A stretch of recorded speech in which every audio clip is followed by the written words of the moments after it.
மக்கள் கட்சியில நாங்க வேளாண் பெருமக்களை கடவுளா தான் நாங்க பார்ப்போம். அவர்கள் நமக்கு உணவளிக்கும் கடவுள்களாக தான் நாங்க அவங்கள பார்க்கிறோம்.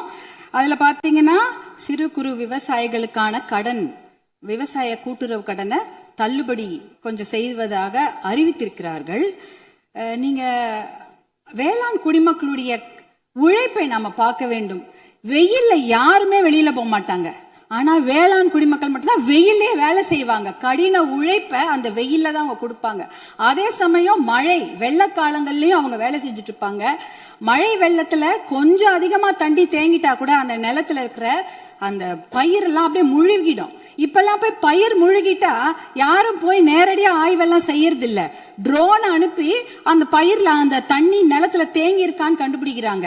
2 நாள் கழிச்சு நீங்க ட்ரோன் அனுப்புனீங்கன்னா தண்ணியே இருக்காது, தண்ணி வடிஞ்சிரும். அப்ப அந்த ட்ரோன் என்ன சொல்லும்னா தண்ணி இல்ல, அங்க எந்த பாதிப்பும் இல்ல அப்படின்ற தகவலை கொடுக்கும்.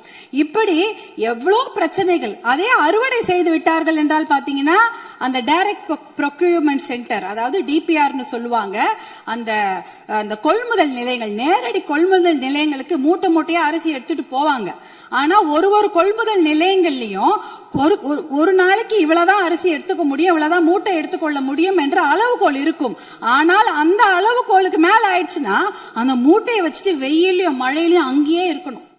அது என்னவானாலும் சரி, மூட்டையை அவங்க நிலத்துல இருந்து எடுத்துட்டு போயிட்டாங்கன்னா தனியார் அந்த கொள்முதல் நிலையங்கள் வாசல்லே படுத்து கிடப்பாங்க.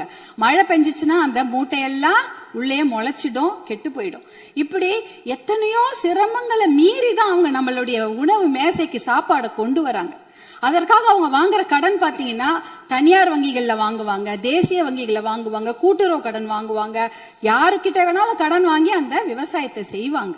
அப்படி இருக்கும்பொழுது அந்த வங்கி கடன்களை நாம தள்ளுபடி செய்ய வேண்டும். மகாராஷ்டிரால பாத்தீங்கன்னா எல்லா வங்கி கடன்களையும் தள்ளுபடி செய்திருக்கிறாங்க. நம்ம தமிழ்நாட்டுல நம்ம கூட்டுறவு கடன், அந்த கடனை வாங்கின கடனை முழுமையாக தள்ளுபடி செய்ய வேண்டும் என்பதுதான் எங்களுடைய வேண்டுகோள்.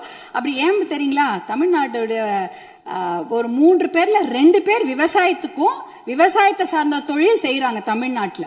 அப்படி இருக்கும்பொழுது வருஷத்துக்கு நீங்க 10,000 கோடி கடன் வாங்கினவங்க கூட சந்தோஷமா வெளிநாட்டுல வாழ்ந்துடுறாங்க கடனை கட்டாம.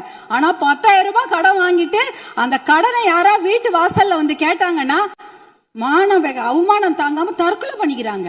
2021, 22, 23 கிட்டத்தட்ட 1968 விவசாயிகள் தமிழ்நாட்டுல தற்கொலை பண்ணி இருக்கிறாங்க. அப்படின்னா ஒரு நாளைக்கு 2 பேர், ஒரு நாளைக்கு 2 விவசாயிங்க தற்கொலை பண்ணி இருக்கிறாங்கன்றத இந்த புள்ளி விவரம் சொல்லுது.